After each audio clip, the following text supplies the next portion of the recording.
Hello everyone and welcome to my guide on demonic gorillas. If you enjoy my content, feel free to leave a like, comment, or subscribe. It definitely helps my channel grow and reach more people. So today we're going to be discussing demonic gorillas. We're going to be talking about some of the loot they drop, the requirements to get there, some of the inventory and gear you're going to need to kill them, as well as some of the mechanics for how they work under the hood, while giving you an analysis of an example fight between a couple demonic gorillas. So let's learn about demonic gorillas. Demonic gorillas are combat level 275 demonic creatures which use protection prayers, 3 different combat styles, and a special attack with a max hit of 30 and 40 if they're using their special attack. So why is it valuable to kill these creatures? Well, first and foremost, they drop the Zenyte shard, which everyone is after. It's their primary drop, and it's used to create some of the best amulets in old school RuneScape. They also have ballista component drops, which are great finishing weapons in PvP for range. The quintessential dragon scimitar, which is used for low level to mid level training on lots of accounts, as well as some great alchables and rune item drops that are dropped very, very commonly.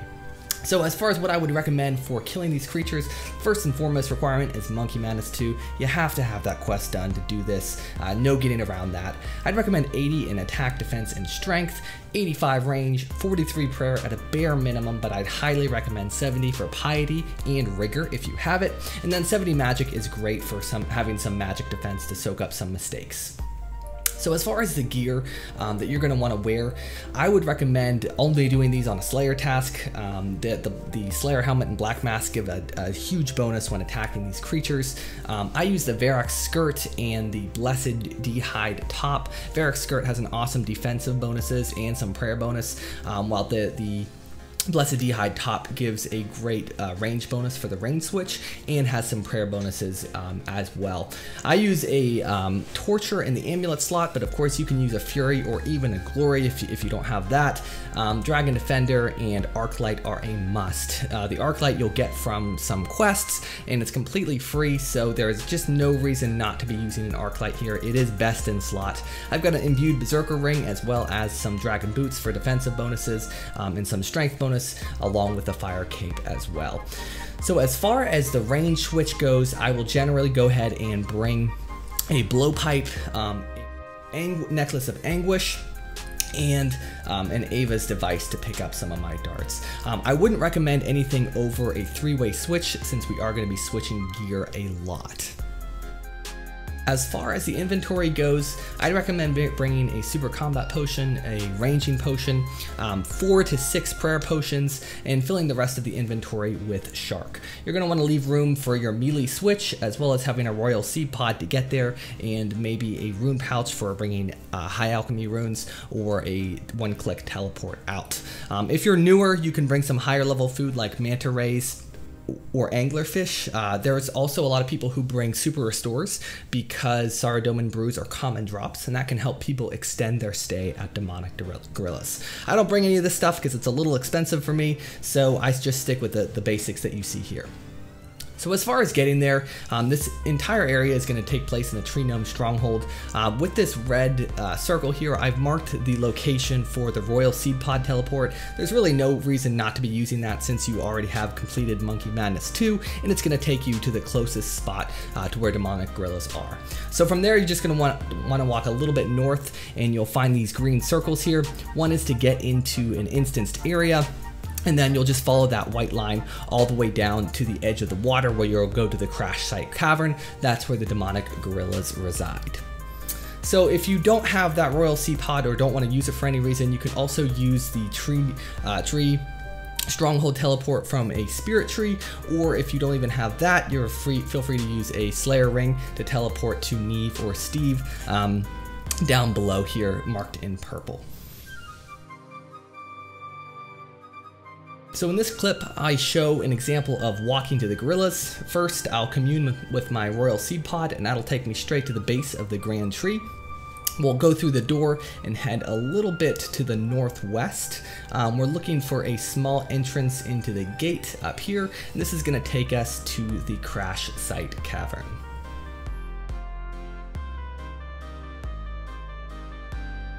Once we're through the gate, we're going to want to walk a little bit to the northeast, and there's, unlike the quest in Monkey Madness 2, there'll be no NPCs over here to attack you, so you're completely safe. This is a great opportunity to drink some of your super combat potion and ranging potion and prepare for the fight.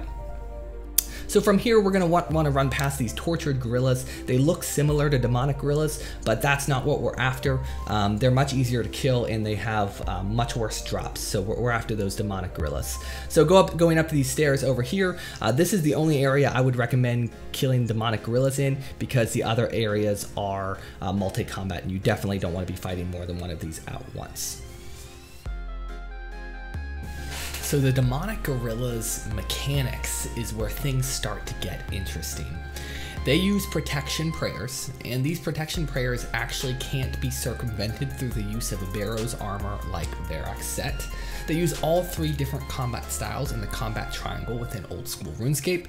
They have a special attack where they'll call down a boulder from the ceiling, which will do damage in a 1x1 area, so only on that tile.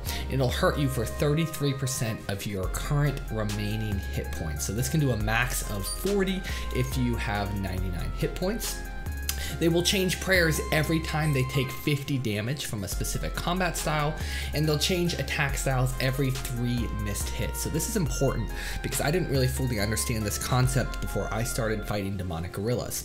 So even if you're praying the wrong prayer and they happen to hit a 0 on you, that will still count as a missed hit. So it's counting every time that they hit a 0 on your player.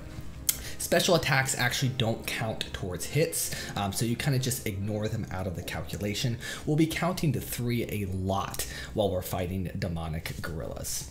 So you can see in this next clip here, this is, they'll bang on their chest, and this indicates that they're using their special attack, and you'll see that the boulder just kind of falls right out of the ceiling and will do damage only on that tile. So you only have to move 1 tile away to completely avoid it. Their next attack is when they use a ranged attack, and it's imperative that you understand the difference in their attack styles because we have to pray accordingly. These guys hit very, very hard. When they use range, they basically pick up a white boulder and kind of chuck it at you. When they use melee, they're actually just going to take their claws and kind of swipe at you, and they have to be within melee distance to do this, just like most monsters. And finally, their magic attack style is actually going to be kind of like a green orb, and they'll shoot it at you through their mouth or chest or whatever. So now we're going to go through a fight analysis, and bear with me because I'll be pausing the video often to discuss how the current state of the fight is looking, and hopefully this is going to help everyone get a better grip on what it's going to be looking like from the gorilla's perspective as they're fighting you, and it can help you predict as to what they are going to do next. So basically we start the fight and we don't know anything about the demonic gorilla. So they could hit us with any particular combat style. So I'm going to pause right here, and currently the fight state is the gorilla is praying magic, so we can use either ranged or melee to attack them. The current protection player that we should be using is unknown to us. Why? Because they've started the fight with their special attack, so we don't actually know what form of the combat triangle they are going to be using. That being said, since they didn't come within melee range of us, I can generally assume that they're going to use magic or range as their next attack. So we should be attacking them with melee or range, as I stated before, and currently the count of their attack is 0. Remember, they change attack styles every 3 missed hits, so we want to keep track of what the count is for their current attack style. Since they use a special attack, that doesn't count towards any particular attack style, and thus the count is 0.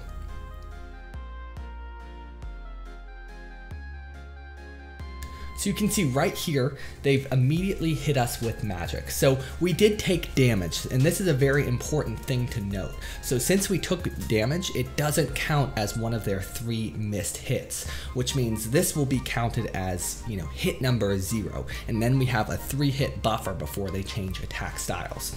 So currently I'm praying against magic. That's the correct prayer. I know that they're gonna either attack me with melee or range. So at this point in the fight, the demonic gorilla has taken 50 damage and thus has changed its attack style to protect from range. This means that we as the player should change our gear to use an offensive melee-based attack style. You'll also notice that because the first attack hit us for 8 damage, it did not count as one of the 3 magic-based attacks that this gorilla was using. Thus, we are now currently on count 1, which means the gorilla still has to use 2 more magic-based attacks before we have to switch our prayer.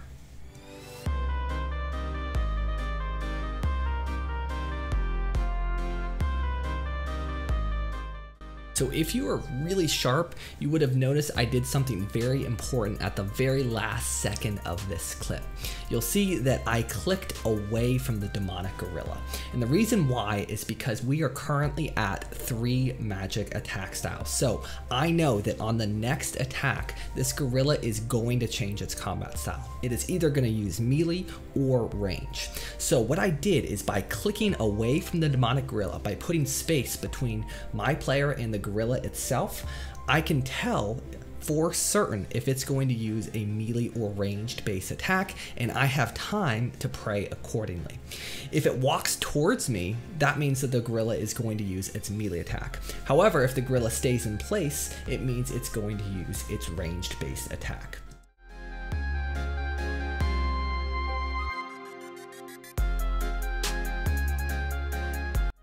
So again, the same exact thing is going to happen right here.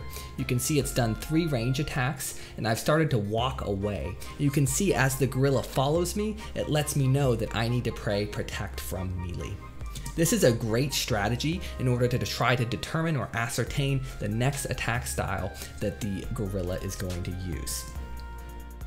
The only problem with using the step away solution is when the demonic gorilla is attacking you with a melee based attack style.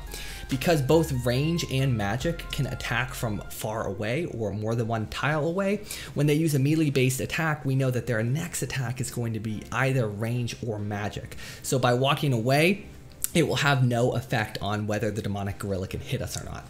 What I usually tend to do in this situation is I will pray magic. I find that they tend to use that more often, and they tend to hit harder with magic. So I'll pray magic, hope that the gorilla attacks me with magic, but this should really be the only place that you are ever taking damage from a demonic gorilla. And again, to recap this situation, this is after the demonic gorilla has attacked us 3 times with melee, and then their next rotation or cycle is going to use a magic or ranged base attack. We have no way of predicting this. We kind of just have to pray one and hope he attacks us with this. In this scenario, he actually ended up I actually ended up praying magic and he attacked me with range.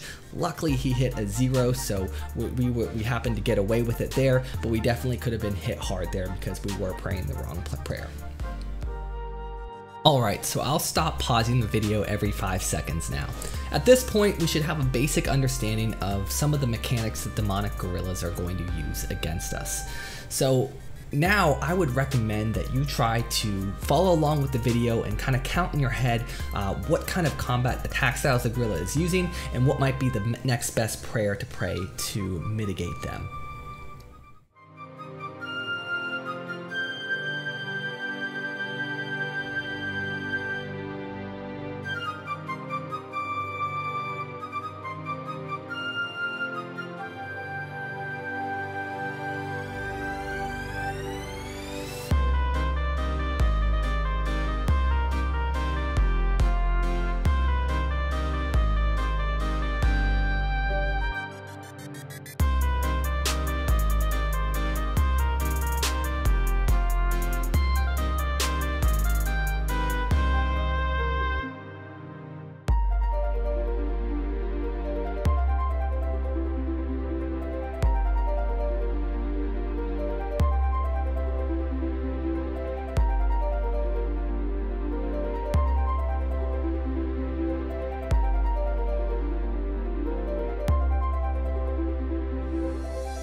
Demonic gorillas are really tough creatures. They take a lot of practice and a lot of getting used to before you're able to stay here and kill them effectively.